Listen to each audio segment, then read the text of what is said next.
Hola, soy José María Blasco, soy el director de Infraestructura, Sanidad y TIC en ICEX Exportación e Inversiones y quiero agradecer a Madrid, capital del mundo de la construcción, ingeniería y arquitectura, por haberme invitado a compartir esta píldora informativa con todos vosotros. Una píldora informativa que va a tratar sobre la internacionalización del sector español de la construcción. Me gustaría comenzar diciendo que la internacionalización es algo totalmente necesario para las empresas. Quizás en algún momento coyuntural las empresas lo han visto como estratégico, como digo, en el corto plazo, pero a día de hoy podemos asegurar que la internacionalización es algo que ha quedado estructural, ¿no?, para la mayoría de empresas españolas y en particular en el sector de la construcción. Y no solo afecta a las grandes empresas, que todos podemos tener en mente, sino también a las medianas, a las pequeñas e incluso cada vez más a las startups, a las nuevas tecnologías del sector de la construcción, que también avanzan en los mercados internacionales. El origen de la internacionalización del sector de la construcción español lo deberíamos situar al final del ciclo expansivo que acaba en 2009, ya que España desarrolló una serie de políticas de inversión en infraestructuras muy procíclicas que invirtieron en el sector más del 5%, como digo, hasta el año 2009, durante un largo periodo de tiempo, pero que justo al llegar la crisis, a partir de ese momento, pues se redujo drásticamente la inversión en infraestructuras en nuestro país a menos del 2%. Por eso he comentado anteriormente que es una estrategia de política de inversión en infraestructuras muy procíclica. Como referencia, internacionalmente en media se suele invertir el 3% de los PIBs en infraestructuras, de manera que si España invertía un 5% durante una serie de años, estaba invirtiendo muy por encima de lo que hacían otros países de nuestro entorno. De la misma manera, cuando se invertía menos del 2% del PIB, pues invertía bastante menos de la media internacional. Este proceso de internacionalización digamos que se desdobla en dos aspectos. En uno, que están muy relacionados. En uno, en la diversificación de las actividades de las empresas, y segundo, en llegar a nuevos mercados. Las empresas españolas optaron en media también por una determinada estrategia que nos diferencia de las empresas de otros países, ¿no? Por ejemplo, las empresas norteamericanas del sector de la construcción pues decidieron centrarse en su mercado nacional suficientemente amplio y salen, pero no salen con la asiduidad con la que salen empresas europeas o empresas asiáticas fuera de sus propias fronteras. Otras empresas, como algunas francesas, optaron por diversificar sus actividades y no solo desarrollar actividades puras de construcción, sino meterse cada vez más en el sector del transporte, en el sector del agua, en el sector de la energía. Otras empresas francesas y algunas británicas optaron por mantenerse en el sector puramente de la construcción y llegar a nuevos mercados. Las empresas españolas, también auspiciadas porque es un sector con márgenes muy reducidos y aunque es un sector innovador a veces cuesta explicarlo y cuesta trasladarlo a los determinados clientes, las empresas españolas optaron por una internacionalización diversificada, es decir, no solo se centraron en el sector de la construcción cuando salieron a nuevos mercados, sino que casi desde el primer momento se centraron en el sector del transporte, en el sector del agua, en el sector de la energía. Y lo hicieron primero las empresas españolas saliendo hacia Latinoamérica, quizás aprovechando un poco las sinergias con la banca española, que el mercado latinoamericano también era el prioritario para ellos en los años 90 en un primer momento y luego cuando se produjo la verdadera expansión de la internacionalización española en los años 2000. Después de ese paso por Latinoamérica, las empresas españolas de construcción vuelven a Europa a desarrollarse más en los mercados europeos y quizás ahora el reto esté siendo el mercado americano y el mercado canadiense. Quedaría un gran reto, ¿no? Perdón por volver a utilizar la palabra, para el futuro, como sería el mercado asiático, sudeste asiático y países desarrollados de esa parte del mundo, en los cuales las empresas españolas todavía no tienen una posición muy marcada, mientras que por supuesto las empresas asiáticas sí que lo tienen, y otras empresas europeas y del continente americano pues han dado pasos más avanzados que las nuestras. ¿Cuál es el resultado? Antes de hablar del resultado es también hablar en qué se especializó la empresa española de construcción. La empresa española de construcción se especializó cuando salió fuera de nuestras fronteras en proyectos de concesión, es decir, en la ejecución de un proyecto y en la ejecución luego del servicio, ¿no?, derivado de dicho proyecto para el cliente final. No todas las empresas hicieron esto, fue una especialización clara de empresas españolas que nos llevó durante muchísimos años y aunque hoy está un poco más denostado el modelo, seguimos estando ahí en primera línea. Como digo, esto llevó a que de las 12 empresas concesionarias más importantes de los mercados internacionales, 6, es decir, la mitad, eran españolas. Esta especialización, yo creo que el origen hay que determinarlo pues cuando faltaba presupuesto en España, ¿no? Porque el origen de las concesiones es la falta de presupuesto público, con lo cual se tiene que buscar más compartir los riesgos con el sector privado, ¿no? Como ocurre con las concesiones. En España, en los años 70, me estoy yendo muy atrás, se produjeron varias concesiones, se sacaron varios proyectos en régimen de concesión, y eso se siguió haciendo durante una serie de años, y además se permitía una importante competencia entre las empresas que participaban en nuestro mercado, de manera que hubo un gran número de empresas que lograron especializarse no solo en el sector de la construcción, sino también en este régimen de concesiones. Otra conclusión, más allá del tema de las concesiones, es que España, en términos de número de empresas por facturación en el top 100 mundial, de facturación mundial en el sector de la construcción, España es el sexto país en número de empresas. El primer país es Japón, con 15 empresas, luego le sigue Estados Unidos, 13, y luego nos encontramos ya los chinos con 12, tenemos a los coreanos y a los británicos. Y España, a cierta distancia de los británicos y con 6 empresas en el top 100, como digo, es el sexto país. Sin embargo, ese análisis hay que hacerlo con determinados matices. Por ejemplo, empresas francesas en el top 100 de facturación mundial hay solo 3, pero sin embargo, entre el total de facturación, solo con 3 empresas, triplican la facturación de las empresas españolas, de esas 6 empresas españolas en el top 100 en los mercados internacionales. ¿Cuáles serían los retos, ¿no?, de las empresas españolas cuando compiten internacionalmente? Pues los retos principalmente, si hablamos de retos geográficos, pues es terminar de atacar el mercado norteamericano y atacar finalmente el mercado asiático. Por otra parte, hablaba al principio de márgenes muy pequeñitos. Bueno, pues en el mercado internacional los márgenes siguen siendo cortos, la competencia es brutal y hay que saber pelear en precios, ¿no?, en los tenders, en las licitaciones internacionales. Luego es importante, y esto casi no es un hándicap, sino que es una recomendación, el ser perseverante, ¿no?, y el apostar por tener presencia en los mercados internacionales, el apostar por tener presupuesto, ¿no?, para desarrollar cierta estructura que no tiene por qué ser productiva, pero que ha de ser en todo caso comercial y cada vez más vinculada a temas de innovación y de cooperación tecnológica con terceros. Insisto, las empresas españolas deberían apostar por presupuestos, ¿no?, que permitan esa expansión internacional, pensando en expansión comercial, expansión productiva en su caso y sobre todo expansión en cooperación tecnológica.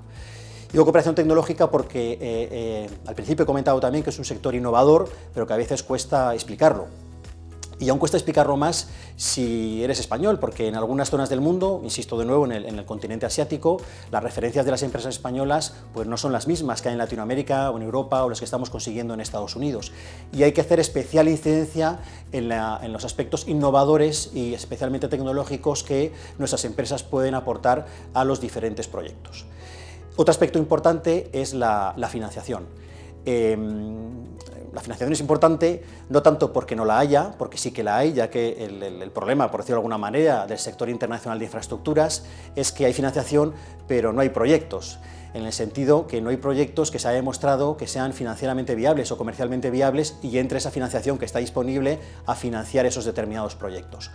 Por lo tanto, la empresa española ha de moverse pues, muy bien cuando aparecen garantes, entre comillas, de que los proyectos van a seguir adelante. Y estoy hablando, por ejemplo, de entidades como la banca multilateral. Cuando la banca multilateral entra en determinados proyectos, bueno, los procedimientos pueden ser más o menos largos, pero da cierta garantía de que esos proyectos van a salir adelante, de que esos proyectos son bancables, son financiables, son comercialmente viables o, sin ser comercialmente viables, van a salir adelante por el apoyo público que tienen, ¿no? Entonces hay que moverse bien con la banca multilateral y hay que saber utilizar también la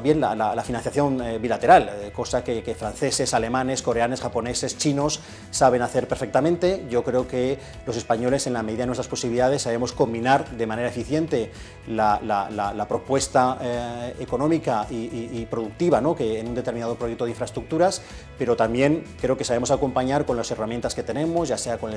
CESTE, con las herramientas de Cofides o con las herramientas del ICO, con las herramientas del Ministerio de Industria, Comercio y Turismo, podemos apoyar con financiación bilateral cuando así lo requiere el cliente. En ese sentido, recientemente se ha aprobado de nuevo la posibilidad de otorgar financiación no reembolsable para estudios de viabilidad, de prefactibilidad, de factibilidad y, en definitiva, de consultoría para el desarrollo de proyectos que estén todavía en la mente, digamos, de los clientes o que estén ya sobre la mesa, pero que necesiten nuevos informes, nuevos estudios para que finalmente sean viables financieramente y comercialmente hablando. Como digo, España de nuevo ha recuperado, tras bastantes años sin tenerlo encima de la mesa, esa financiación no reembolsable a través del FIEM, el instrumento financiero del Ministerio de Industria, Comercio y Turismo. Yo creo que es algo para ser aprovechado por las empresas de ingeniería y por las empresas de construcción españolas cuando salen al exterior. En definitiva, los retos son importantes y cualquier iniciativa que marque una imagen país, una imagen de las empresas españolas de construcción buena, como es la de Madrid, capital del mundo de la construcción, ingeniería y arquitectura, son bienvenidas y desde ICEX solo deseamos colaborar, ¿no?, con este tipo de iniciativas. Desde ICEX ponemos encima de la mesa una serie de instrumentos, no solo desde los servicios centrales, sino desde todas las oficinas comerciales ubicadas en las embajadas, que son de estas oficinas comerciales, hay más de 100 y están para el servicio de las empresas. Entonces, por nombrar algunos de los instrumentos tradicionales que el sector de la construcción podía utilizar, debo nombrar los servicios personalizados, que no dejan de ser servicios ad hoc a lo que solicita la empresa española cuando se aproxima a una oficina comercial para tratar de identificar socios comerciales o proyectos de interés en un determinado mercado. Esos servicios personalizados pueden ser una mera identificación de socios, trabajada con información de los diferentes socios, o agenda de reuniones con esos potenciales socios, por nombrar los dos servicios que más se demandan, pero en principio la flexibilidad es la norma, en el sentido que casi cualquier actividad logística o cualquier acción que una empresa solicite a una oficina comercial se debería poder trabajar en coordinación con la empresa que la solicita. Aparte de otros instrumentos tradicionales de ICEX, que yo creo que las empresas, en particular del sector de la construcción, conocen, me gustaría comentar un poco la estrategia de los últimos años de la división de infraestructuras de ICEX, en la cual estamos dando continuidad y yo sinceramente pienso que vamos a más, ¿no? Y esta estrategia se trata de, aprovechando que la virtualidad por motivo COVID ha permitido tratar con más contrapartes, identificar nuevas y mejores oportunidades de negocio y lograrlo transmitir de una manera más sencilla a las empresas españolas, desde ICEX nos hemos especializado en una serie de, llamémoslo, sesiones, jornadas, actividades de promoción de la empresa española, a través de las cuales, de momento de manera virtual, pero en algún momento esto se convertirá en híbrido, un decisor de un tercer país, ya sea principalmente es sector público, cuenta con detalle un determinado proyecto que se va a lanzar a licitación o para el cual están buscando una serie de socios que desarrollen el proyecto en ese determinado país. Más allá de la información detallada del proyecto y que ese decisor sabe perfectamente que está hablándole a empresas españolas, las empresas españolas pueden, cuando ellas así nos lo solicitan, presentar pues sus capacidades, sus proyectos o las soluciones que darían a ese determinado proyecto del cual estamos hablando en esa particular sesión o jornada. Y finalmente tratamos de incorporar también reuniones B2B o B2G, dependiendo de cuál sea la contraparte en cada una de las actividades, para que ya con confidencialidad, puedan hablar el potencial cliente con la empresa española que ha participado en esa actividad de ICEX. Y aprovechando el ejemplo de alguna actividad que hemos desarrollado con banca multilateral, desde ICEX no solo nos conformamos con presentar las capacidades técnicas generales de las empresas españolas a esos decisores en proyectos internacionales, sino que, y también debo decirlo, a iniciativa de esos clientes internacionales, estamos presentando tecnologías disruptivas concretas que dan solución a los retos de esos decisores internacionales que tienen que desarrollar un portfolio determinado de proyectos en una área o en un país determinado. Es decir, las empresas españolas, y en este caso quizás las más tecnológicas, presentan esas tecnologías disruptivas, diferenciadoras de España, que dan solución, como digo, a ese reto tecnológico planteado. Más allá de más allá de ello, seguimos trabajando con misiones directas, con misiones inversas, con organización con participación en ferias en el extranjero, y nos encanta coparticipar en eventos tanto en el extranjero como en España, en nuestro país, para dar a conocer las capacidades de nuestro sector de la construcción. En ese sentido, acabo de comentar, las misiones inversas son importantísimas, ¿no? Ya que, me estoy diciendo en mis palabras, que a veces no llega al cliente internacional la potencialidad de la empresa española, con esas misiones inversas en las cuales acompañamos a esos decisores internacionales a que vengan a España y a que visiten in situ esas capacidades y esos desarrollos técnicos. Como digo, esas misiones inversas son muy útiles. Insisto, encantados de coparticipar en eventos a iniciativa privada o iniciativa pública en España que fortalezcan esa imagen de España, del sector de la construcción español, y de que podemos abarcar más mercados de los que a día de hoy abarcamos, porque no quiero acabar mis palabras sin destacar de nuevo, destacar los proyectos emblemáticos que a lo ancho y largo del mundo las empresas españolas han desarrollado en los últimos años, como son el AVE de la Meca a Medina, las extensiones del canal de Panamá, la desaladora de referencia en Perth, la autopista más inteligente del mundo en Toronto, el dique flotante en Mónaco, o el túnel bajo el Bósforo, o la Terminal 2 del aeropuerto de Heathrow. Son proyectos de construcción, proyectos de infraestructura en todos los sectores que marcan a España como referencia mundial, y, como digo, desde ICEX, encantados de colaborar con empresas y con entidades públicas y público-privadas en fortalecer esa imagen de España en el extranjero. Muchísimas gracias.